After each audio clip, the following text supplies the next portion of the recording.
When the Shady party called and told me there's going to be a convention, I said it's got to be a really big one, and it's got to be right here in New York.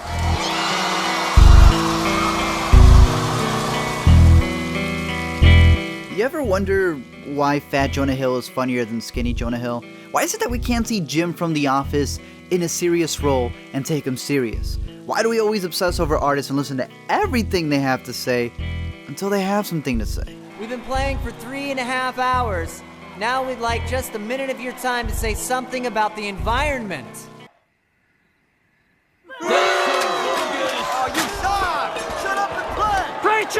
I think as fans, we expect certain things from the people that entertain us, and when they don't give us what we want, we straight up pull a Fletcher.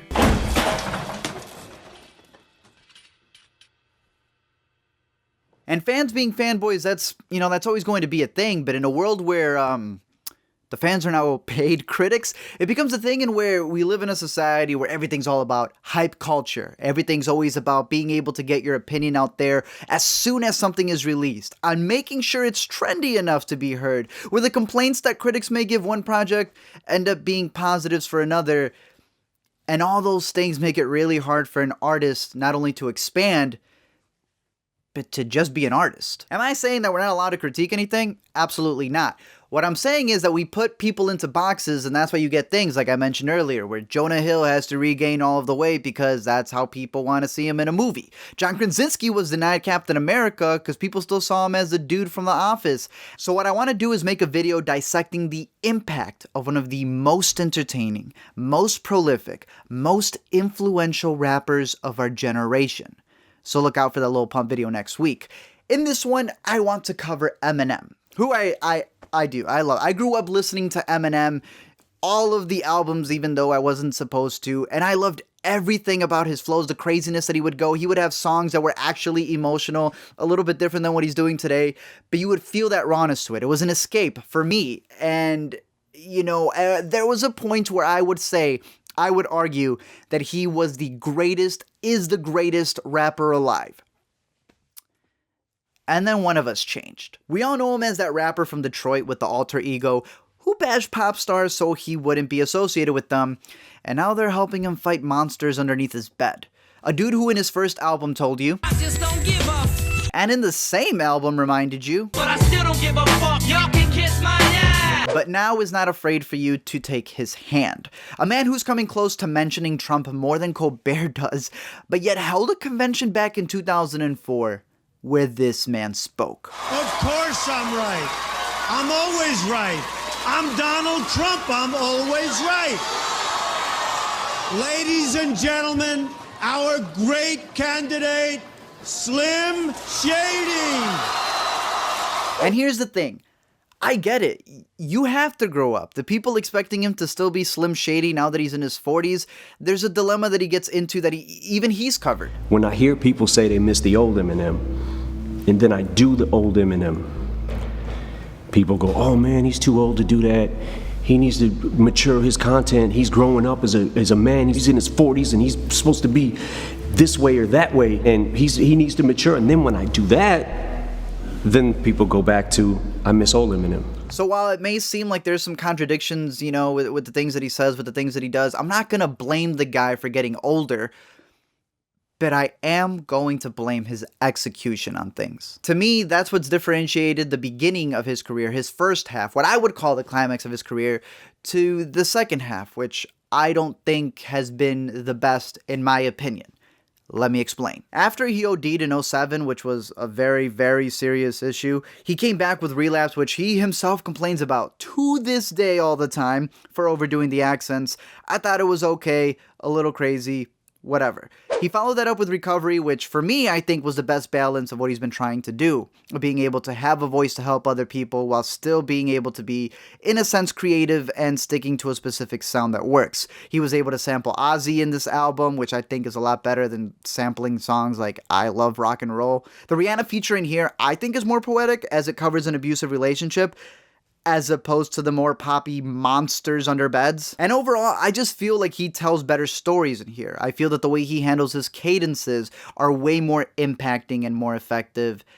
as, say, something like the Marshall Mathers LP2. Now, let me remind the stands out there. I'm not saying that Eminem's a bad rapper. I don't think he's as good as he used to be, but I would never say that he doesn't have, like, at least one good song, at least one good bar in a song. If anyone tells you that, don't listen to those people. But what I am saying is that when you really like an artist, when you really appreciate, you've grown up on their work, you're criticizing them because you really want them to be better. You're not a fan of what they've become, and changes happen. And if I want the old stuff, I'll go listen to the old stuff. But this one, I don't think it's a bad album. It just wasn't for me. It definitely was more rock infused since Rick Rubin came in and practically made it a rock album. Again, not a bad thing, just a preference. But what I do consider a bad thing is wasting K-Dot on a Game of Love sample. It's sounding like SpongeBob on the track so far. It's having a song called Rap God, which I get it. A lot of people liked it. Did I?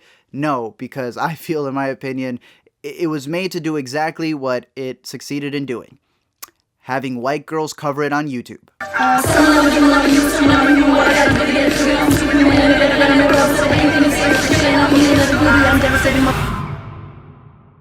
Revival, however, in my opinion, forget what all of the critics have been saying, forget what, the people on YouTube who have just been trying to bash it, people like he said in his remix who were just looking at the track list and wanted to hate it, forget what they had to say. Giving the album a listen, being able to just dwell with the album, it is the most disappointing album that he's released by far. Let it be known, this album came out, if you're checking the release date on this video, about a month ago, and I sat with it. I gave it the time. I didn't post the video when it was trending because I appreciate Eminem as an artist and I wanted to see what he had to offer. And even when I doubted him, I kept listening to this album to give it a chance. And the craziest thing about it is that, I like the message that he has in there. I agree with a lot of what he has to say, but it's sort of like when you have a comedian who's really not funny, but they're saying a lot of things that you agree with. And so you're kind of doing that thing where you're clapping and you're chuckling, but you're not really laughing because they're not that funny.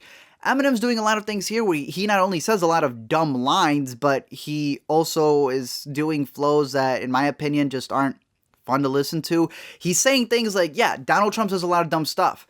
Yeah, I agree with a lot of the points that you're making, but why are you mentioning him in every single song? But there's three things that he himself has covered, three things that I think have caused this divide between fans, if you've seen with the sales between albums, three things that I really think have differentiated this second half of his career, in my opinion. Let me explain. Hi, my name is... What? My name is... My name is... It's named Shady. This can be broken down in several ways. You can look at that Slim Shady flow that he has that is a lot more smoother. I just get on the mic and spit it, and whether you like to admit it, I just... Versus that staccato flow where he seems to just be jump-starting a car. And I started from the bottom like a snowman, ground up. In the Chloroseptic remix, he brings up how everyone is sounding the same, so I don't know if he's doing these flows just for the sake of being different, because even within the album, he did some Migos triplets as well. What I do know, though, is that he has brought up himself how it's become easier to rhyme, but harder to rap. So he's able to make all of these different rhyming patterns, but are they as cohesive in his music as they used to be? In my opinion, they're not. There's also the idea of him not being in tune with pop culture. In the Marshall Mathers LP2, he kept bringing up stuff about Ray J.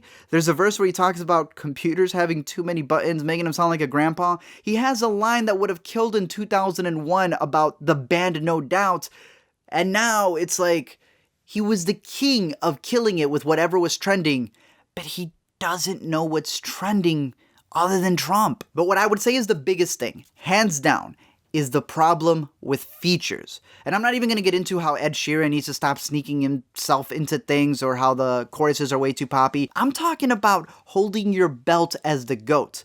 The way Eminem used to prove himself all the time that he was the best rapper was by going on a song with whoever else was considered the best rapper at that time and then out-rapping them on their own songs. He did this to Dr. Dre multiple times in the 90s, which gave him a spotlight. He did that to Jay-Z when he was blowing up in the late 90s on Renegade, which gave him an even bigger limelight. He did it to 50 Cent multiple times. Everyone still freaks out about that Kendrick verse where he called out a bunch of people. Eminem did that on the song Till I Collapse. And when Wayne and Kanye were killing the charts and a young Aubrey was coming onto the scene, Eminem came in as the final verse on their collab and embarrassed them all on their own track forever. He doesn't do that anymore. I'm not saying that he has to come out and diss everyone, even though he was the best at dissing people, but it's that idea of, not being able to call yourself the greatest if you're not out there doing it. You can't call yourself the best living basketball player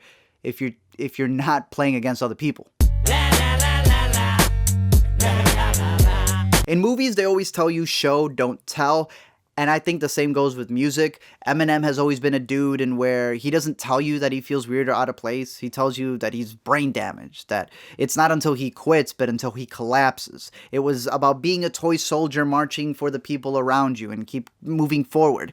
Even in that 2004 Shady convention, which was really just a concert for his album, it was him making fun of how all politicians are already shady, so why not vote for Shady? He would tackle things in an entertaining manner, and this whole thing with Trump has become something where it's like he literally drew a line on the ground to divide a fan base, when before he did things like that. He was giving you subliminal messages. He was doing things creatively when he wanted to say something. It's not bad that you want to help others when you're in a position of influence. Chance does that all the time. It's not bad to grow up in your music and encourage others with it. Ford 44 did an excellent job with that. But I'm curious what he expected to do with a Trump diss. Like, are they going to play it in court and be like, yes, you know what, we're going to impeach Trump on the words that Eminem has spoken? Like, does he think that a supporter of Trump is going to listen to the song and go, I never knew I was in the wrong until that Marshall boy. Well, holy smokes, he makes a point. Look, the thing with Trump of figuring out that it wasn't even really to make a stance, but more so he just wanted to trigger Trump to tweet, and then Trump got the better hand and just left him hanging. It shows you that it's like, look, you can cover whatever you want, but if you're a creative, do it creatively.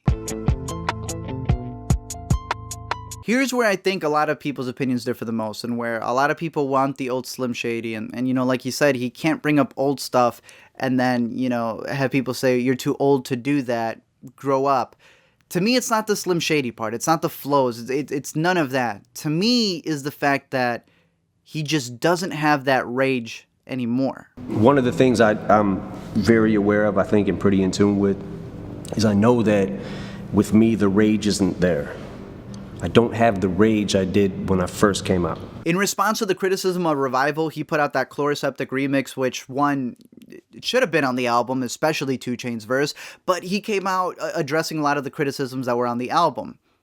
He didn't say anything about them, he just practically stated them. It's like someone calling you out on your movie script for having bad dialogue, so you said, so I heard you guys said my movie has bad dialogue.